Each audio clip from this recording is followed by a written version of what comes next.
Começa agora. Aedas no ar. Olá, como vai você? Espero que esteja bem. Chega mais pra cá, que é hora de informação importante sobre o processo de reparação de danos do rompimento da barragem da Vale em Brumadinho. Por aqui, Lucas Jerônimo, com o que é importante você saber, com informações que têm tudo a ver com a nossa vida, com a vida de quem vive na bacia do Rio Paraopeba e Represa Três Marias. Este é um programa da Associação Estadual de Defesa Ambiental e Social de Minas Gerais, AEDAS, assessoria técnica dos atingidos e das atingidas por esse desastre-crime que ceifou a vida de 272 pessoas, causou sofrimento e devastou diversos territórios. Sempre por aqui na sua estação, nesse mesmo dia e horário, e nas plataformas digitais a qualquer hora, a gente se encontra para conversar, para atualizar sobre esse contexto pós-rompimento, visitando o nosso site aedasmg.org e nas redes sociais, no @aedasmg, você encontra um grande acervo de materiais da assessoria técnica independente e as conquistas ao longo dessa caminhada por reparação integral. Reparação integral. A gente começa falando sobre uma das partes mais importantes do acordo judicial firmado entre a Vale e o Estado de Minas Gerais, que trata dos projetos de reparação socioeconômica.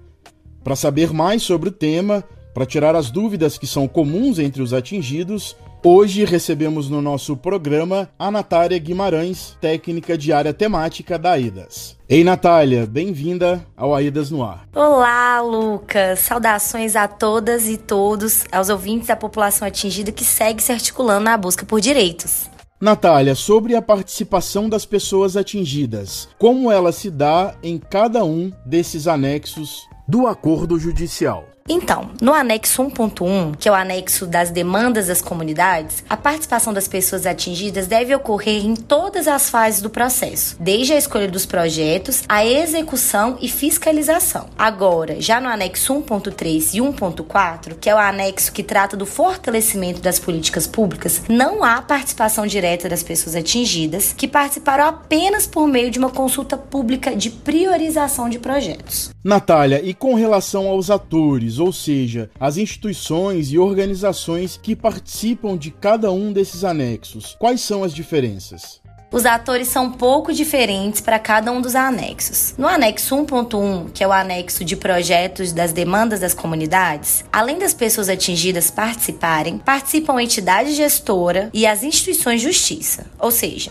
no anexo 1.1, uma informação importante é que não há participação do governo do estado ou das prefeituras dos municípios atingidos. Agora, já no anexo 1.3 e 1.4, há sim a participação das prefeituras e do governo do estado de Minas. Esses anexos são de fortalecimento das políticas públicas e, por isso, envolve o estado e os municípios. Nos anexos 1.3 e 1.4, os comprometentes têm um papel importante. E quem são os comprometentes? É o governo do estado de Minas e as instituições de Justiça, Ministério Público Estadual, Ministério Público Federal e a Defensoria Pública. Além dos comprometentes, temos as prefeituras dos municípios. No caso do anexo 1.3, as prefeituras dos municípios atingidos da Bacia do Paraopeba. E aí estão as prefeituras dos municípios onde a AEDAS atua aqui no Paraopeba, que é onde? Betim, Mário Campos, Igarapé, Joatuba e São Joaquim de Bicas. No caso do anexo 1.4, a prefeitura do município de Brumadinho, que tem esse anexo específico para o município. O município de Mateus Leme também participa, já que os povos e comunidades tradicionais foram atingidos e estão contemplados também no anexo 1.3. No caso do anexo 1.4, a prefeitura do município de Brumadinho, que tem esse anexo específico para o município. Natália, e os projetos desses anexos já começaram? A população já consegue ver na prática a diferença entre eles? Então, Lucas, os projetos de demanda das comunidades, previsto no anexo 1.1 do acordo, ainda não começaram. Antes de começar o período para apresentação de projetos, ainda existe um caminho a ser percorrido. A entidade gestora, que é a Caritas, tem um prazo de 90 dias para a construção de uma proposta definitiva com a participação das pessoas atingidas. Ou seja,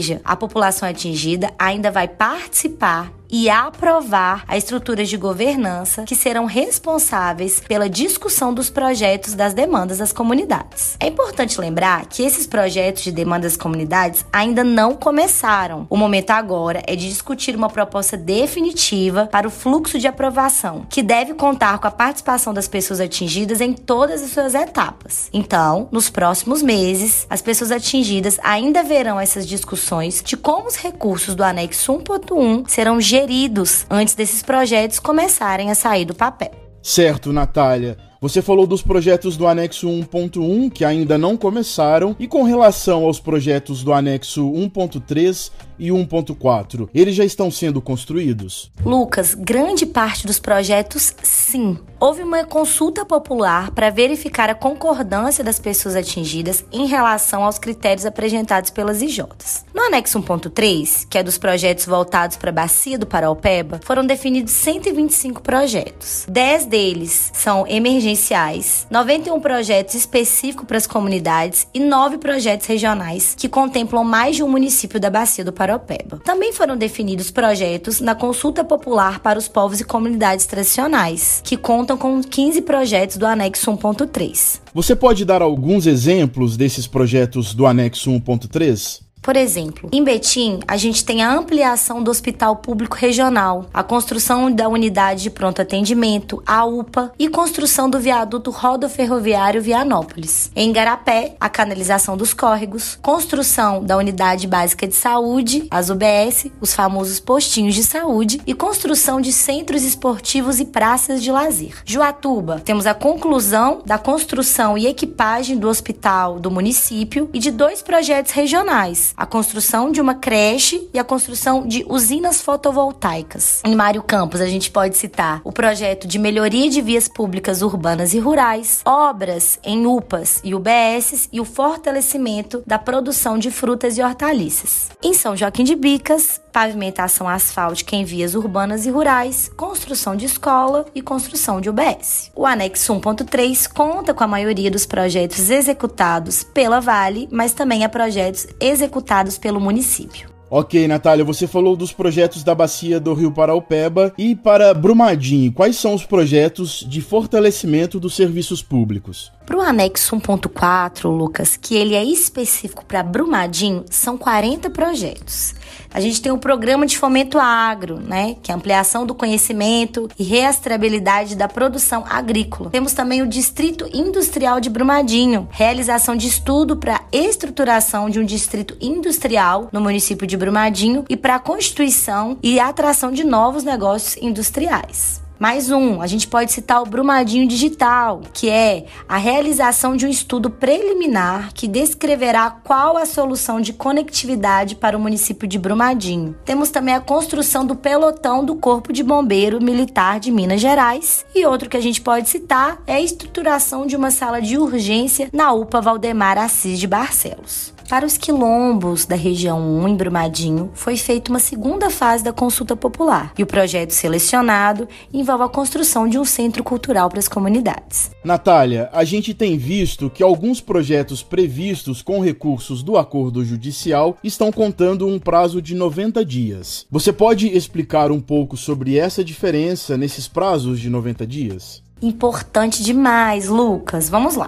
No anexo 1.1, que é aquele dos projetos das demandas das comunidades, temos um prazo de 90 dias para a construção da proposta definitiva de gestão dos recursos do anexo. Esse prazo ainda não começou a contar. O início das atividades aguarda questões burocráticas com as instituições de justiça. 90 dias para a construção da proposta definitiva de gestão dos recursos do anexo 1.1, de projetos das demandas das comunidades. Para o anexo 1.3 e 1.4, o prazo de 90 dias é para a Vale detalhar os projetos por meio da construção do Formulário de Desenvolvimento de Iniciativa, o FDI. A poluidora pagadora poderá adiar esse prazo de 90 dias até 180, se houver alguma justificativa. Os povos e comunidades tradicionais de religião ancestral de matriz africana, os PC-Trama, da R2, elaboraram documentos orientativos com apoio da AEDAS sobre os projetos referentes ao anexo 1.3. São projetos que buscam garantir o acesso à água, canalização dos córregos e capacitação financeira nas unidades tradicionais territoriais, as UTTs. E a Vale tem um prazo de 90 dias para detalhar como vai desenvolver esses projetos.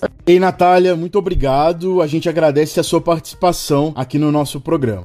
Obrigado, Lucas. A gente continua acompanhando esses projetos e vamos compartilhar com a população dos municípios atingidos aqui nos nossos canais de comunicação da AEDAS. Você está ouvindo AEDAS no ar. Fica por aí que daqui a pouco tem mais informação segura e importante por aqui. Um intervalinho rápido e voltamos já. Estamos apresentando AEDAS no ar. Voltamos a apresentar AEDAS no ar. Voltamos. Este é o AEDAS no ar, aqui na sua estação e pelas plataformas digitais, espaço de informação e notícias sobre o processo de reparação de danos causados pelo rompimento da barragem da Vale em Brumadinho, em 2019. Sempre, toda semana, nesse mesmo dia e horário, nos encontramos aqui na sua estação e a qualquer hora nas plataformas digitais, no Spotify, YouTube e nas redes sociais no @AEDASMG. Você está ouvindo AEDAS no ar. Falar sobre os direitos das crianças é sempre importante, é fundamental. Em outubro, mês delas, mais ainda. Nesse sentido, o comunicador Felipe Cunha fez uma prosa com a Júlia Magda Medeiros, da equipe de pedagogia da AEDAS, sobre o trabalho relacionado aos direitos das crianças atingidas, que é desenvolvido pela assessoria técnica. Bora saber mais sobre essa atuação. reparação integral. No dia 12 de outubro foi celebrado o Dia das Crianças, uma ocasião que nos permite não apenas comemorar a infância, mas também destacar os direitos assegurados por lei às crianças e adolescentes em nosso país. Essa celebração levanta questões importantes relacionadas à violação das legislações destinadas à proteção das infâncias e juventudes, especialmente no contexto das crianças e adolescentes atingidos por barragens.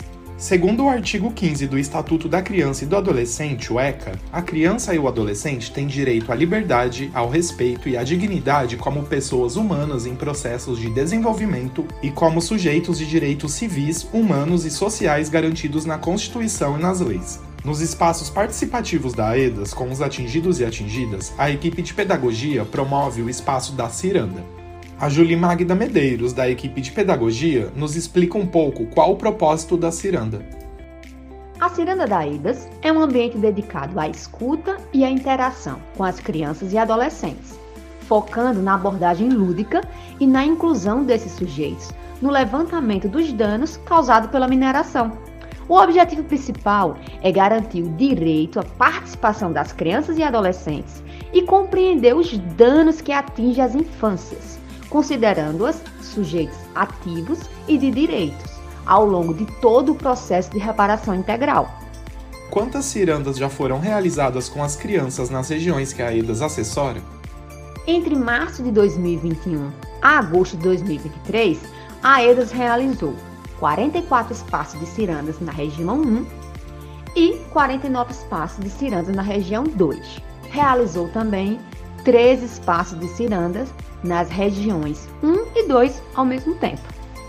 E quais os assuntos vocês debatem com as crianças atingidas?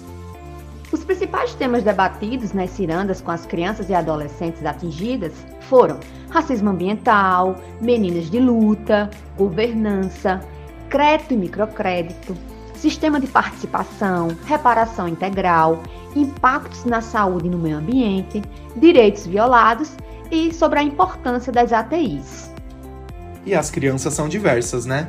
Tem uma estimativa de quantas são e quem são essas crianças? Consta no banco de dados da AEDAS que nas regiões 1 e 2 da Bacia do Paraopeba há um total de 5.850 crianças e adolescentes cadastrados, que vivenciam de maneira diversa a experiência de sua infância atingida. São crianças e adolescentes familiares de vítimas fatais, de comunidades urbanas e rurais, dos assentamentos, crianças e adolescentes quilombolas, de terreiros, que precisam ser reconhecidas nestas condições, de pessoas, sujeitos de sonhos e de direitos, que devem ser respeitados, destacados e priorizados. A importância de reconhecer as crianças e adolescentes como sujeitos atingidos, assegurando a sua participação e escuta, é fundamental para o processo da reparação integral dos danos causados pela mineração. Obrigado, Júlia Magda. Valeu, Felipe. Viva a ciranda, viva os direitos das crianças. Direitos. Participação popular. Reparação de danos. E se eu tenho direito, quero ter isso de volta. Vozes da gente. Hora de amplificar aqui as vozes dos atingidos que têm muito a falar. Começamos com a Elvira Lopes, do Samambaia 2, em Juatuba, que veste a camisa da sua comunidade e assume a missão de buscar mais pessoas e levar informação sobre direitos. É hora do Vozes da Gente. A gente quer o melhor para a comunidade da gente. Eu não estou lá lutando só por mim, né? Mas por Samambaia, né? Trazer melhoria para o Samambaia. Né? Trazer melhoria para todos, não só para mim. Quando eu vou lá na prefeitura pedir um melhoramento, eu não estou pensando em mim, eu penso em um todo, né? Na minha comunidade. O meu trabalho é esse, é informar, né? E também ser informada, né? Obrigado, Elvira, por participar aqui com a gente. Agora chega por aqui também de Juatuba a voz do Walter Machado. A nossa vida nesse último período teve um processo avassalador, uma angústia tremenda. Todo final de semana a gente reunia com os nossos parentes, você ia lá no fundo do seu quintal, escolhia o franguinho que você ia fazer para o almoço, a horta, pegar ali aquela verdura, aquele legume, não é? Orgânico. E hoje nós não temos condições de fazer isso, porque até então não nos foi dada nenhuma certeza de que, de fato, aquele território está livre de contaminação. Nós sabemos que o rio Paraopeba está contaminado com metais pesados e também por uma superbactéria. Nós queremos nada mais, nada menos do que a reparação integral de todos os danos que nós sofremos. Valeu, Walter. Seguimos juntos. É hora de saber mais sobre o que anda acontecendo na nossa região. É hora do nosso Giro de Notícias.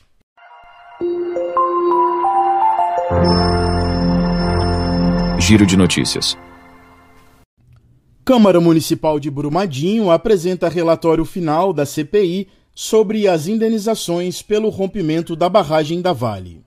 A Comissão Parlamentar de Inquérito, a CPI, foi constituída pela Câmara Municipal de Brumadinho em abril de 2022 para investigar e apurar responsabilidades referentes a acontecimentos de relevante interesse para a vida pública e para a ordem constitucional, legal, econômica e social do município, causadores dos danos socioeconômicos difusos, coletivos e individuais homogêneos das pessoas, famílias, comunidades, localidades, distritos e municípios atingidos após o rompimento da barragem de rejeitos da Vale no Córrego do Feijão.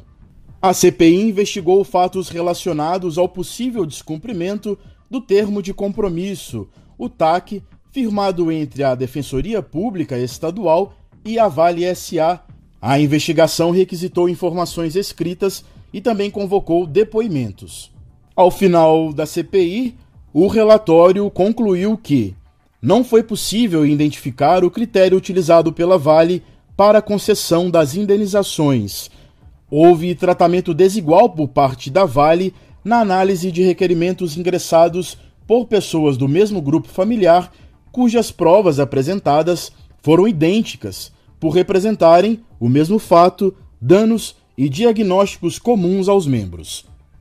As respostas fundamentadas pela Vale nos pedidos negados foram genéricas, ou seja, ao contrário do que afirmou perante os vereadores, não cuidou de justificar de forma individualizada os motivos que justificaram o indeferimento, limitando a possibilidade do requerente de apresentar documentos complementares, com o objetivo de sanar ou esclarecer especificamente os pontos que a empresa entendeu insuficientes para a concessão da indenização requerida. Após o dia 24 de janeiro de 2022, A Vale também passou a dificultar o pagamento das indenizações individuais mediante exigências documentais infundadas, o que fez diminuir abruptamente o número de deferimentos.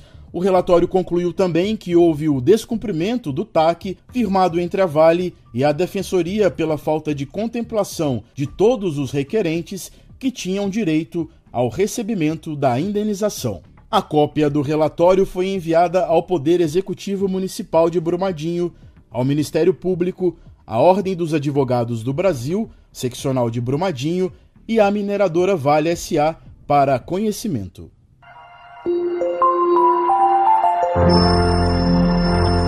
Giro de notícias. Ei, gente, esta edição do Aedas no Ar está chegando ao fim. Obrigado pela sua companhia, obrigado a você que compartilha os nossos conteúdos. Na semana que vem a gente se encontra novamente por aqui, neste mesmo dia e horário. Te espero. Um abraço e até mais.